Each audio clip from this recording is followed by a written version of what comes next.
The motorcade rolled through Dallas under a bright Texas sky. Crowds cheered as President John F. Kennedy waved from the open car. Beside him sat First Lady Jacqueline Kennedy in her pink suit. Texas Governor John Connally and his wife Nellie rode in front. Suddenly the sound of rifle shots cracked through Dealey Plaza. Kennedy clutched his throat, then collapsed into Jacqueline's arms. Governor Connally was struck too, screaming in pain and confusion. Panic filled the streets as the limousine sped toward Parkland Hospital. At 1 o'clock Kennedy was pronounced dead from his wounds. Lee Harvey Oswald was arrested, later hiding in a Dallas theater. April 4, 1968 in Memphis, Tennessee. The air was heavy. Martin Luther King Jr. stepped onto the balcony of the Lorraine Motel. His close friends Ralph Abernathy and Jesse Jackson stood nearby. A single shot rang out from a distant boarding house window. King collapsed instantly, bleeding as his companion screamed for help. Andrew Young rushed to his side, trying desperately to comfort him. An ambulance carried King to St. Joseph's Hospital, where he died.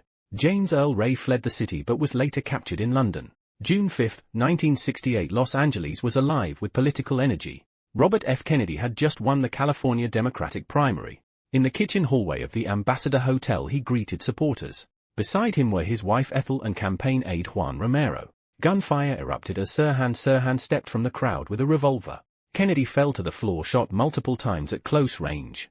Romero cradled Kennedy's head, whispering words of comfort as chaos spread. Kennedy was rushed to Good Samaritan Hospital but never recovered. He died the following day, surrounded by family and supporters. Sirhan was subdued at the scene and arrested immediately. December 8, 1980. New York City shivered under winter skies. John Lennon returned to the Dakota Apartments with Yoko Ono. As he approached the entrance, Mark David Chapman waited in the shadows. Chapman pulled out a revolver and fired 5 deadly shots. Lennon staggered forward, collapsing in front of horrified witnesses. Doorman Jose Perdomo wrestled the gun away from Chapman. Lennon was rushed in a police car to Roosevelt Hospital. Doctors fought to save him, but he was pronounced dead on arrival. Chapman remained calmly at the scene, reading a copy of Catcher in the Rye.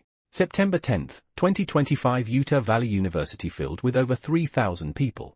Charlie Kirk stood on stage delivering his speech on politics and culture.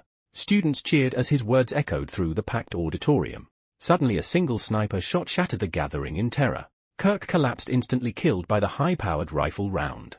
On stage his security and staff rushed frantically to his side.